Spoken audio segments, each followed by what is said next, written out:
ค่ะสบายดีจ้าตอนนี้เรากำลังสิออกหาเนาะออกไปน่ะไปเบิ่งสวนยางเนาะไปเบิ่งน้ำกันเลย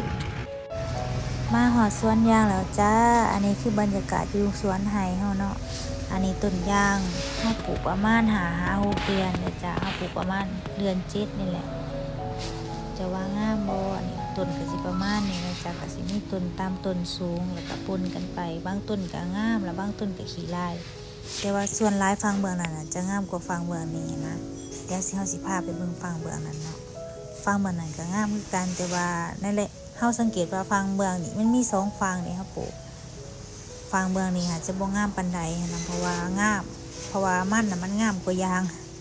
มันงามอย่างเบิดเลยนะเดี๋ยวสิพามาเบิ่งฟังนี้อันนี้คือขามาแล้วเนาะตอนนี้เฮาอยู่ฟังเบื้องนี้ที่ว่าเฮาถ่ายให้เบิ่งเนาะต้นยางต้นฟางเหมือนจะสูงอันนี้คือเฮาเก็บหมักพริกมาแล้วแต่นั่นอยู่ไฮที่ว่าเฮายางผ่านมาเนาะเก็บหมักพริกแล้วก็เอามาชิงไข่เนาะแล้วก็ขุดจิรอได้ประมาณ10โตเนาะเจียวเป็นนั่นตำแจ่วกินกับตำหมักถั่วแล้วก็ว่าสิหาเก็บผักเพิ่มแต่ว่ามายางเลาะเบิ่งสวนยางก่อนอันนี้คือยางเฮาปลูกอันนั้นในระยะแบบบ่ได้โดนเนาะส่วนนี้ปีนี้ฝนดีนะยางก็เลยงามแต่ว่าแต่ละต้นก็คืองามเบิดได้แถวนี่นะสม่ำเสมอเลยนะก็ถือว่าโอเคอยู่อย่างปกตินี่ในระยะ1 ปีนี่ถ้าว่าเฮาบำรุงได้หรือว่ารักษาได้นะยางเฮาสิงามอันนี้แถวนี้แฮงสม่ำเสมอแฮงเนาะแบบภูมิใจเลยว่าแถวนี้งามอีหลีนะ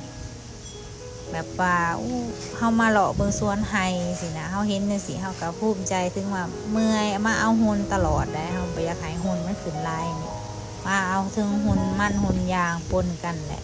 บางเทื่อเฮาอยากเวียเฮาก็บ่ได้มาเนาะเฮาก็จะผ่านไปก่อนคือสิแล้วเฮาก็ดำหน้าแล้วก็ได้มาเบิ่งยาง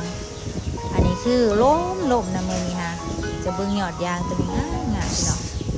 อันนี้ขึ้นปลูกในระยะบ่ฮอดปีได้พี่น้องแต่ว่าต้นยางหาสูงแล้วแต่ก็ถือว่าโอเคเนาะอันนี้เฮาสิพามาเบิ่งมันเฮาปลูกเนาะมันที่เฮาปลูกใกล้ๆกับยางนั่นแหละอันนี้รู้สึกว่ามันมีหมูมากินพี่น้องได้สิพามาเบิ่งนี่แต่ผัวห้องมาบอกว่ามันมีหมูกินนะคะสิ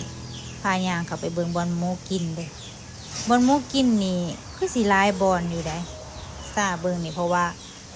น่าจะมากก็เป็น10 โตพุ่นแหละมากินอย่างนั้นสวนมันเฮาเนี่ยกินมันเฮาเนาะอันนี้คือก็สิ6น้อยหนึ่งเนาะบ่แม่นน้อยหนึ่งแล้ว6หลายเติบเพราะว่าส่วงเฮาดำหน้าแล้วเฮาบ่ได้มาเบิ่งอันนี้